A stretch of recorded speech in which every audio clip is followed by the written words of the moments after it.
Saludos a todos los oyentes de esta serie de videos, de programas 15 minutos con Martín Lutero, y hoy retomamos algo que dejamos atrás hace ya 5 meses. Y es un tiempo bastante especial en el que vivimos.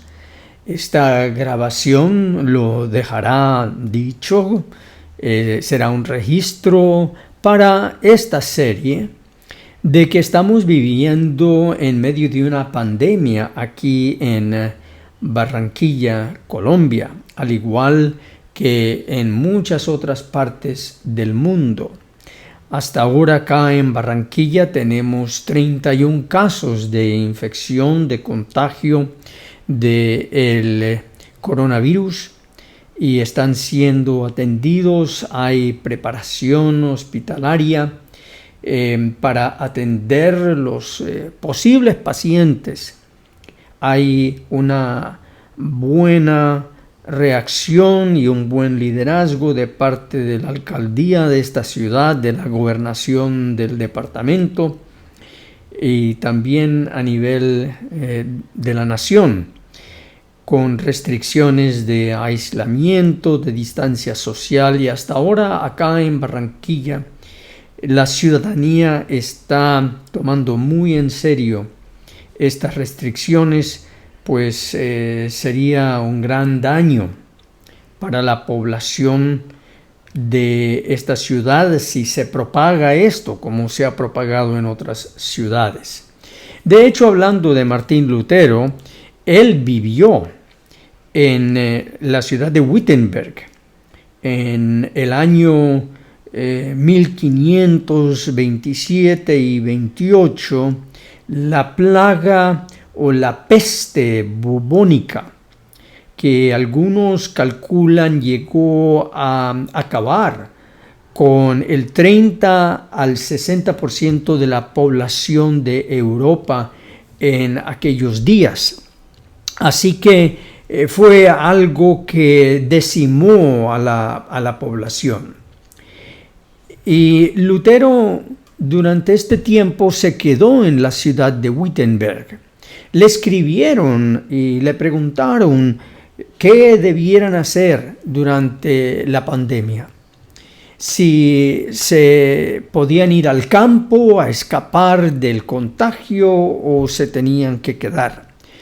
Sus palabras fueron muy sabias. Él dijo que quien pueda ir al campo y no necesite quedarse en la ciudad para ministrar a los enfermos, pues bien puede hacerlo.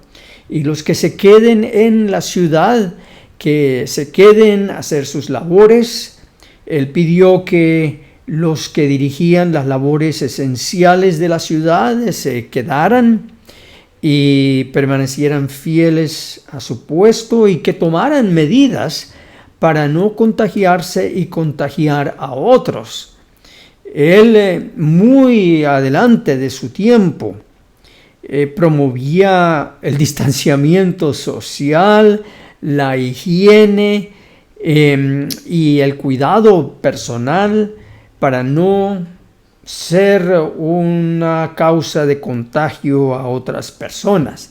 Él mismo decidió quedarse en la ciudad de Wittenberg durante todos esos meses y gracias a Dios no fue contagiado. Lutero veía que las pandemias, las guerras, las hambrunas, los desastres en la naturaleza eran cosas que traía el diablo, el enemigo, como distracción de la propagación del evangelio. Muchos en aquel entonces creían que eran juicios de Dios, pero Lutero más bien los vio como distracciones traídas por el enemigo para que no estuviéramos enfocados en el evangelio. Y tendré más que decir acerca de esto en el próximo video de 15 minutos con Lutero, pero por ahora quiero seguir adelante con la conferencia número 12, porque es allí, recién habíamos comenzado la conferencia número 12, y es donde él comienza a comentar sobre el versículo 19 de Gálatas 2, que dice: porque yo por la ley soy muerto a la ley, para vivir a Dios. Recuerden que la epístola a los Gálatas fue la obra maestra que le dio el Espíritu Santo al apóstol Pablo sobre la gran doctrina fundamental de nuestra fe, que es la justificación por la fe, que nosotros somos justificados ante Dios no por nuestras obras, no por nuestras buenas intenciones, no por nuestra obediencia, ni aun por nuestra santidad, todas cosas que debe mostrar el cristiano después de su justificación. Porque no puede haber una buena obra a menos que sea hecha por un buen hombre o una buena mujer, y no podía haber un buen hombre o una persona justa a menos que primeramente fuera declarada justa por Dios. Así que una vez que la persona es justificada, entonces dedicaba su vida a obras justas, a esas obras que ya habían estado preparadas para nosotros desde antes de la fundación del mundo. Así que seguimos con esta conferencia número 12 que fue dictada el viernes 14 de agosto de 1531. Y aunque hace más de casi 500 años desde que esta conferencia se dictó, ustedes verán cuán apropiada y cuán oportuna son sus palabras, que es como si las estuviera dirigiendo a la iglesia cristiana de hoy. Así que él, ahora comentando sobre las palabras del apóstol Pablo, Lutero dice: hasta ahora hemos lidiado con el primer argumento de Pablo. Él contiende por uno de estos dos. La ley no nos puede justificar. De otro modo, si la ley nos pudiera justificar, entonces Cristo termina siendo ministro de pecado. ¿Por qué? Porque Cristo entonces sería el nuevo dador de la ley, y la ley solamente condena, y la condenación, el sentido de culpa, el sentido de condenación, el peso oprimente de la ley, en vez de sacar de nosotros lo mejor, saca de nosotros lo peor. Entonces, Lutero bien dice que Pablo estaba diciendo que todo aquel que enseña que somos justificados por medio de la ley hace de Cristo un ministro de pecado, porque pone a Cristo como el supremo mandatario de la ley. Pero no, decía Lutero, Cristo es el supremo mandatario de la gracia de Dios hacia nosotros, del perdón de los pecados, y no de esa exigencia de la ley que impuso Moisés. Él hace este contraste y lo veremos más adelante mientras él desarrolla este tema. Así que él dice: pero eso es imposible que Cristo sea ministro de pecado, por lo que concluimos que la justificación no proviene de la ley. En este tema nos hemos espaciado como lo merece. No obstante, no lo podemos recalcar ni remachar lo suficiente en nuestra memoria. Y entonces aquí él cita, y lo podemos ver allí frente a sus alumnos, con esa inmensa Biblia que él tenía en su mano.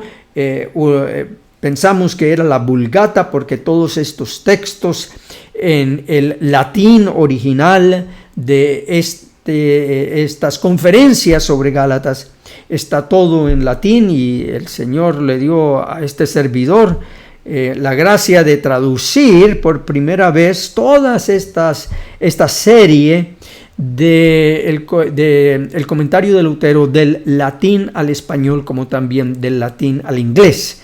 La traducción al inglés y la traducción al español, ya se terminaron estas traducciones y existen en libro. La traducción al inglés fue publicada por una organización que se llama 1517.org, que es una organización que está promoviendo la doctrina de la gracia de la misericordia por Dios de Dios allá en los Estados Unidos.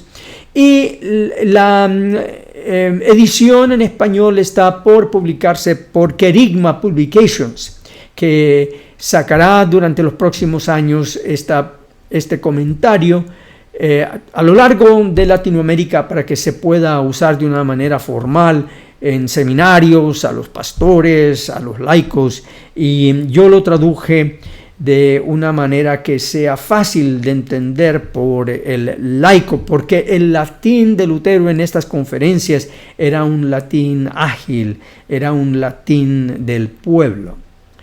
Pero bien, porque yo por la ley soy muerto a la ley para vivir a Dios.